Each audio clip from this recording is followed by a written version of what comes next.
स्मिता पाटील यांचे चरित्र. स्मिता पाटील भारतीय चित्रपटसृष्टीतील सर्वात कुशल अभिनेत्रींपैकी एक. यांचा जन्म 17 ऑक्टोबर 1955 रोजी पुणे, महाराष्ट्र येथे झाला. राजकीयदृष्ट्या सक्रिय हिंदू मराठी कुटुंबात जन्मलेल्या त्या शिवाजीराव गिरधर पाटील, एक प्रमुख राजकारणी, आणि विद्याताई पाटील, सामाजिक कार्यकर्त्या आणि परिचारिका यांच्या कन्या होत्या. ती 2 बहिणींसोबत मोठी झाली. डॉक्टर अनिता पाटील देशमुख, जे फॅकल्टी निओनाटोलॉजिस्ट बनले, आणि मन्या पाटील सेठ, ज्यांनी कॉस्ट्यूम डिझायनर म्हणून करिअर केले. लहानपणीच स्मिता पाटील यांनी कला सादर करणे, नाटकांमध्ये भाग घेणे यात लवकर रस दाखवला. तिने मुंबई विद्यापीठात साहित्याचा अभ्यास केला आणि film and television institute of India कॅम्पसमध्ये बराच वेळ घालवला. तरीही ती तिथे औपचारिक विद्यार्थिनी नव्हती. चित्रपट उद्योगात प्रवेश करण्यापूर्वी तिने 1970च्या दशकाच्या सुरुवातीस मुंबई दूरदर्शन, भारतीय सरकारी प्रसारक, टेलिव्हिजन न्यूजरीडर म्हणून काम केले. तिचा चित्रपटसृष्टीतील प्रवास अरुण खोपकर यांच्या FTIIच्या विद्यार्थिनीच्या तीव्र मध्यमया चित्रपटापासून सुरू झाला.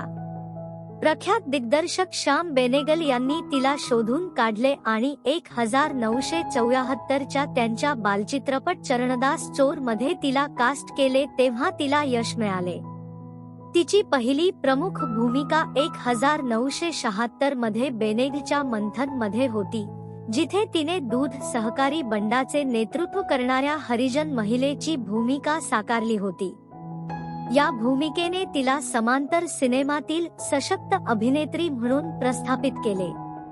स्मिता पाटीलची कारकीर्द झपाट्याने वाढली आणि तिने 1977 मध्ये भूमिकासाठी सर्वोत्कृष्ट अभिनेत्रीचा पहिला राष्ट्रीय चित्रपट पुरस्कार जिंकला, जिथे तिने प्रसिद्धी आणि वैयक्तिक नातेसंबंधांशी संघर्ष करणाऱ्या अभिनेत्रीची भूमिका केली.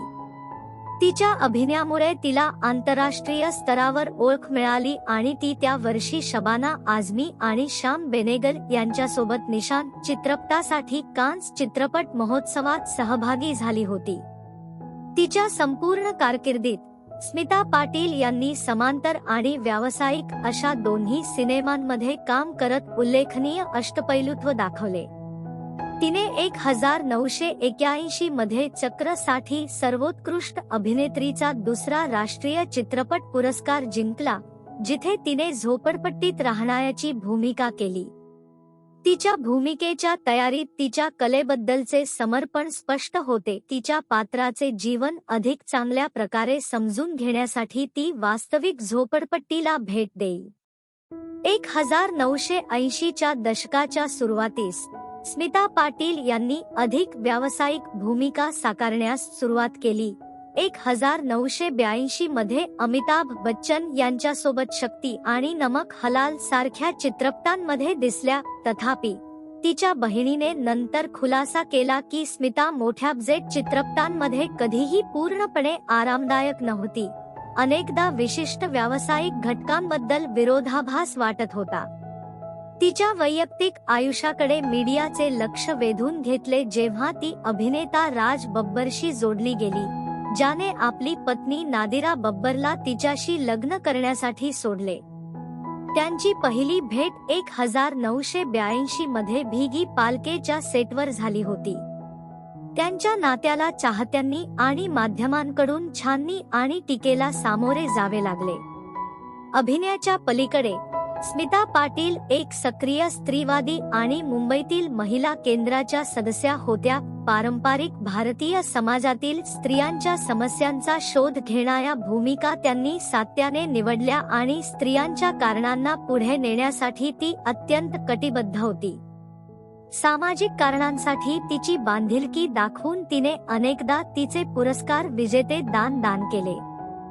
दुःखाची गोष्ट म्हणजे स्मिता पाटील यांचे 13 डिसेंबर 1986 रोजी वयाच्या 31व्या वर्षी बाळंतपणातील गुंतागुंतांमुळे त्यांचे निधन झाले. तिने फक्त 2 आठवड्यांपूर्वी 28 नोव्हेंबर 1986 रोजी तिच्या मुलाला प्रतीक बब्बरला जन्म दिला होता. वर्षांनंतर चित्रपट निर्माते मृणाल सेन यांनी आरोप केला की तिचा मृत्यू घोर वैद्यकीय निष्काळजीपणामुळे झाला. स्मिता पाटील यांचा वारसा निरनिराळ्या श्रद्धांजली आणि सन्मानांद्वारे जगत आहे. 1985 मध्ये तिला पद्मश्री, भारतातील चौथा सर्वोच्च नागरी सन्मान देण्यात आला. प्रियदर्शनी अकादमीने तिच्या सन्मानार्थ सर्वोत्कृष्ट अभिनेत्रीसाठी स्मिता पाटील स्मृती पुरस्काराची स्थापना केली. तिच्या वडिलांनी स्मिता पाटील चॅरिटेबल ट्रस्ट 1996 मध्ये धुळे, महाराष्ट्र येथे स्मिता पाटील पब्लिक स्कूलची स्थापना केली. तिच्या संक्षिप्त परंतु प्रभावी कारकिर्दीत स्मिता पाटीलने 80हून अधिक चित्रपटांमध्ये दिसले, ज्यात 2 राष्ट्रीय चित्रपट पुरस्कार, 1 फिल्मफेअर पुरस्कार आणि 2 फिल्मफेअर अवॉर्ड्स मराठी यासह अनेक प्रशंसा मिळविली. तिची कामगिरी अभिनेत्यांच्या नवीन पिढ्यांना प्रेरणा देत राहते आणि तिला भारतीय चित्रपटसृष्टीतील उत्कृष्ट प्रतिभांपैकी एक म्हणून स्मरणात ठेवले जाते, जी तिच्या उत्कट कामगिरी, भावपूर्ण डोळे आणि अर्थपूर्ण सिनेमासाठी वचनबद्धतेसाठी ओळखली जाते. तिचा मुलगा प्रतीक बब्बर तिच्या पावलावर पाऊल ठेवत अभिनेता बनला. त्याने 2008 मध्ये पदार्पण केले. 2023 मध्ये त्याच्या आईच्या वारशाला आदरांजली म्हणून त्याने त्याचे नाव बदलून प्रतीक पाटील बब्बर असे ठेवले, जेणेकरून तिचा उल्लेखनीय वारसा पुढे चालू राहील. त्याच्या माध्यमातून वयाच्या 31व्या वर्षी स्मिता पाटील यांच्या अकाली निधनाने भारतीय चित्रपटसृष्टीतील सर्वात आशादायक कारकीर्द कमी झाली, तरीही त्यांचा उद्योग आणि समाजावरचा प्रभाव जवळपास 4 दशकांनंतरही कायम आहे. केवळ एका दशकाहून अधिक सक्रिय कार्यात तिने कामाचा एक भाग तयार केला जो अनेक अभिनेते आजीवन कारकिर्दीत साध्य करण्यात अपयशी ठरले. कलात्मक उत्कृष्टता आणि सामाजिक न्याय या दोहोंसाठी तिची वचनबद्धता भारतीय अभिनेता काय साध्य करू शकतो आणि त्याचे प्रतिनिधित्व करू शकतो यासाठी नवीन मानके स्थापित केली. तिच्या उल्लेखनीय प्रतिभेच्या पलीकडे स्मिता पाटीलचा वारसा भारतीय चित्रपटात अभिनय करण्याच्या तिच्या अग्रगण्य दृष्टिकोनातून टिकून आहे. तिने तिची कलात्मक अखंडता जपत समांतर आणि व्यावसायिक सिनेमांमधील अंतर अखंडपणे दूर केले आणि भविष्यातील अभिनेत्यांच्या पिढ्यांसाठी मार्ग मोकळा केला जे ते करू पाहतील. तिच्या पात्रांच्या दुनियेत स्वतःला झोकून देण्याची तिची पद्धत, मग ते शहरी गरिबी समजून घेण्यासाठी झोपडपट्ट्यांमध्ये राहणे असो किंवा ग्रामीण महिलांसोबत त्यांच्या संघर्षांचे प्रामाणिकपणे चित्रण करण्यासाठी काम करणे असो, भारतीय चित्रपटात अभिनयाच्या पद्धतीसाठी नवीन मानदंड प्रस्थापित केले. स्मिता पाटील स्मृती पुरस्कारापासून ते स्मिता पाटील पब्लिक स्कूल पर्यंत तिच्या नावाने स्थापन केलेले पुरस्कार आणि संस्था तिच्या कलात्मक कामगिरीचेच नव्हे तर भारतीय समाजावर तिचा व्यापक प्रभाव प्रतिबिंबित करतात. तिच्या भूमिकांच्या निवडीद्वारे आणि तिच्या ऑफस्क्रीन सक्रियतेद्वारे तिने उपेक्षित महिलांना आवाज दिला आणि सामाजिक नियमांना आव्हान दिले, ज्यामुळे तिला फक्त एक अभिनेत्री बनले, ती एक सांस्कृतिक प्रतीक होती जिने सामाजिक बदलांवर परिणाम करण्यासाठी तिच्या व्यासपीठाचा वापर केला.